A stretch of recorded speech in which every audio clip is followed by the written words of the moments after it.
Monsters are coming, rock and road. Is it worth a buy? Let's read the words of the developer. Beware, monsters are coming. In this tower survivor roguelike, you protect an ever-moving city from unrelenting hordes. You gather resources, fortify defenses, and survive for as long as you can. Will you reach the Ark? I reviewed the demo of this earlier this year or last year, I can't remember when, and I loved it. I was like, here's a gem here. And the game's out now. It's a full release, it's not early access, so it's a finished game, but the developer is still tweaking shit. I read a post by him yesterday it was, and he needs to tweak shit. He needs to tweak a lot of shit because I'm very disappointed, to be honest with you. I can't believe how imbalanced this game is and grindy. Roguelites are grindy games, they are, I know that, but if the loop is kind of shallow, then the grind should be pulled back. For example, Super Fantasy Kingdom has a massive gameplay world, so to speak, lots to do in that, and it's a roguelite, so it kind of is grindy, but it's such a good grind. This isn't such a good grind because it's absolutely 100% based on RNG, and that's bad. I can't believe that's how the game has been fashioned. For example, as you kill the monsters, they drop little XP gems. You grab them up with your little guy who runs around, and you deposit them back in your city, and that will level you up when they reach the right level. You then get a choice of cards, which is, again, all good. And these cards have different buildings. Some might be turrets, some might be ways to get more wood. You need wood to get your attack speed up.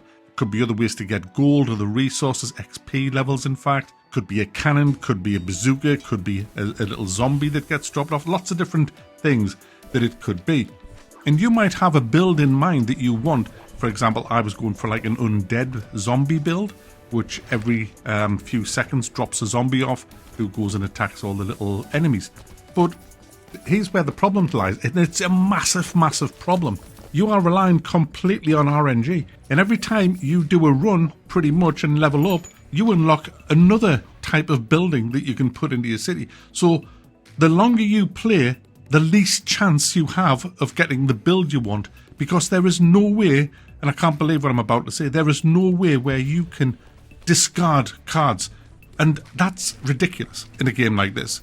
I don't think I've really played a game where you can't discard the cards. You should be able to thin out what you're offered in these kind of games, so you can kind of have something to progress to, something to kind of like a little hook where you can say, all right, it's going to be quite hectic early on, but the further the game goes, I'm going to get rid of that, and eventually you'll get to a point where you're going to be offered the towers, a lot of the towers that you want, so you can get the build you want, because the fun of these games is trying different builds, and you just can't do that unless you're willing to play for hours and hours and hours and just keep retrying until you do get the cards you want, and then you can get the build you want. I've been going for an undead build all the time. That's the only build I've gone for in the few hours that I've played this, and I've only once kind of got a bit of it, but I never got anywhere near as much of it as I wanted to, and so it kind of got boring very fast for me. As you end up with a big diluted build where you have a little bit of everything kind of going on, and that's not to say that that's a bad build, but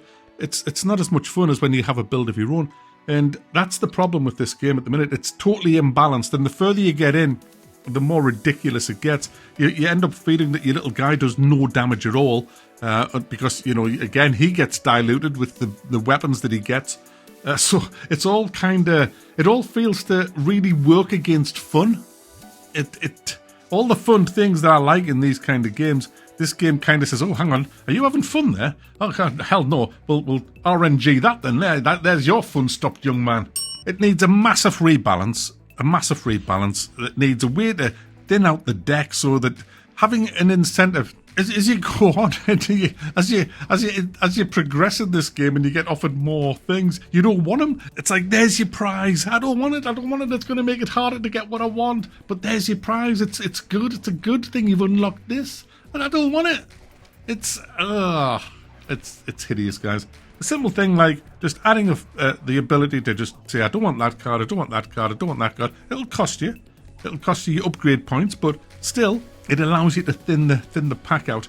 Otherwise, it's a great little game. It really is a good little game. I thoroughly enjoyed playing it, especially in the early bits where the RNG isn't as bad and the enemies are quite balanced. But it does get, I can just feel it now, just getting more and more imbalanced. And it's kind of saying, right, keep playing it, keep playing it, keep playing it, because you can unlock all the meta upgrades, so you start it from a better place next time. And I think, yeah, but I've got to put another 3 or 4 hours or 5 or 6 hours in to do that, and it's not fun enough, because I know that I'm not going to get a build that I want. I'm going to be playing these builds I don't enjoy because you won't let me lighten it up. So there's a big problem with this game, but it's a cheap game. It's only like £6, I think it is. It's on 10% off because it's just released last week, I think. So it is good. It's probably worth the money, but I'm gonna middle thumb it, because I was gonna thumb it down actually there, but the price, I'll give it a middle thumb, because there's a big dev post being made and he's going to balance it up and do whatever,